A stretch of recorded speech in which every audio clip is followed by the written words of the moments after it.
Dear friends, good to be back again with you to a new program I would call Can Apes Be Students?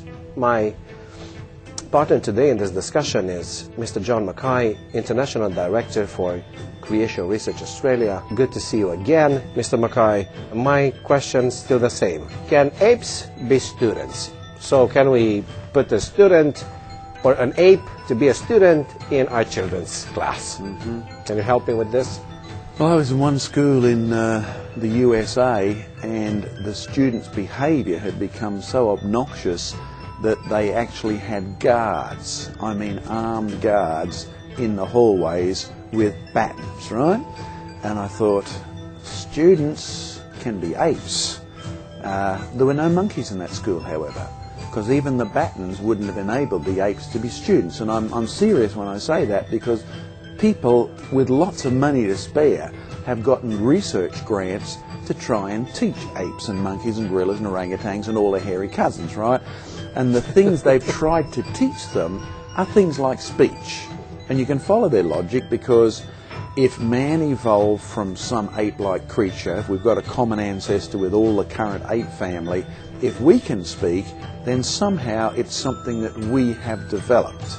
So therefore, we should be able to find a way to teach this to monkeys and apes and gorillas. And so they've tried to make the monkeys and the apes into students. Okay, we've succeeded in solving several things as a result. We know that if you give them peanuts and say, "Come on, monkey, say please," it just goes, right? And it does that for 10 years. But the interesting thing is, it not only never speaks, but it can think. And you can teach it to say yes please and no thank you on its fingers. So thinking is going on in there, communication is going on in there, but speech isn't. And of course the one thing they don't do is take their speech and write a speech dictionary for apes and monkeys and gorillas, so they can all have a discussion about the origin of man. They never even ponder where chimpanzees come along, let alone where man comes from. So far no one's been able to turn apes into students. Do you remember that old illustration that given long enough, monkeys typing on a typewriter would be able to eventually type Shakespeare, therefore given long enough, molecules could self-organise into human beings? Remember that? Yep. Well, that's finally been tested. Somebody, and this is hard to believe, right, in the UK actually got a government grant and they installed computer keyboards in a zoo, right, in England, and they kept a record of what the monkeys typed. And you can actually get this from the website, right? And the funny thing is, not only did the apes and monkeys end up destroying the keyboards because they largely urinated on them, right, they had a penchant desire to type only 2 or 3 letters. They love G's and S's, right? And largely it would seem because that's where their bottom fitted on the computer keyboards. As silly as it seems, we've now disproved the concept that given long enough, uneducated monkeys will finally somehow randomly type Shakespeare. Of course, this is little publicised because the corollary is, given long enough, molecules will never self-organise into something as complicated as the student in the high school. So, can students be apes? Can apes be students? Well, we can rule out the apes be students bits. But you and I live in a world where, due to the influence of Charles Darwin, the theory of evolution, the BBC, National Geographic, Reader's Digest, all of those popular magazines, plus most high school textbooks, the students are coming out behaving as if they were apes because they've been taught they are their nearest living cousins, because we have a common monkey-like, ape-like ancestor 2 to 3 million years ago. Did I understand well that you just said that if we claim that we are apes, we're getting free computers? The zookeepers got the free computers. That comes with a cage. That comes with a cage. The viewers, don't try to do that. You're going to get a free cage. Not going to be happy with. Our previous programs were a bit more general. I would love to get more specific on certain subjects. My question was, can apes be students? You definitely said no, they cannot be students. Evolution, though, teaches that man is just an animal. Does this specifically affect a student's development into what society would want them to be. Well, you've been to a zoo?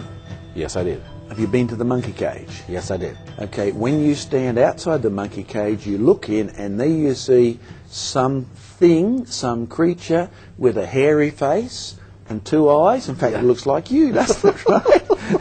That's what you look at. That was long ago. Yeah, I know. And some zoos actually have signs that say, visit your relatives in the zoo this weekend, right? And then when the young people go there, and if that's the mindset they've got, they see monkeys and chimps doing their thing, right? So that the one that's big enough, he gets all the girls, right? You can observe this happening. Yeah. And there's no sort of wedding chapel over here so you can have an official chimpanzee wedding, right? They just have sex anywhere they like. If she's in season, he's after her, whether she wants to or not. So if you teach the students that monkeys and apes and gorillas are our nearest cousins, then by implication, whether you intend to or not, you are teaching them that sexual behaviour like the monkeys do is just an extension of our behaviour, or vice versa. So we shouldn't be surprised that if you have a group of young men who grow up with that in their mind, that their relationship with women of the same species just degenerates, right? Because apes do it, monkeys do it, baboons do it. Why can't we? Why should we get married? Why should we, just have sex with only one woman? Monkeys do whatever they like. He does. If he's big enough, he gets all the women. So therefore, we shouldn't be surprised if we start to see young males particularly behaving in that, because the monkey and the ape and the chimp have been set up as our role model, without a shadow of a doubt. In fact, I remember reading a paper, many years ago now, in a rather famous museum publication, in which the author was trying to figure out why Americans, right, and only someone in America would get money to do a research grant like this, why the average American marriage is lasting only 3 years. Now, you've seen the divorce statistics in the States? Not exactly, but I know it's just rampant. It's rampant, isn't it, right? Well, you get the impression from Hollywood. I mean, they go through husbands and wives and girlfriends and boyfriends like they grow on trees. But in reality, the historians know that 40 years ago it wasn't like this. If somebody got married, they stayed married. Now, the leaders of society, whether it's presidents or the peasants, right, they have this attitude that marriage is not permanent. In fact, it doesn't really matter.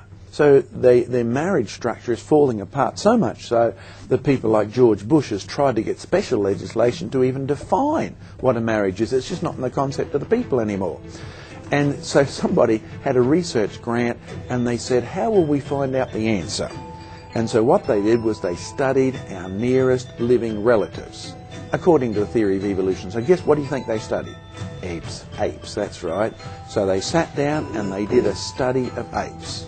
Now, their logic is no different from the ancient Greeks, and it's a correct logic, and it's no different from Jesus Christ's logic, because Jesus said in Matthew 19, he said, haven't you read it? Back in the beginning, God made them male and female, therefore a man will take a wife.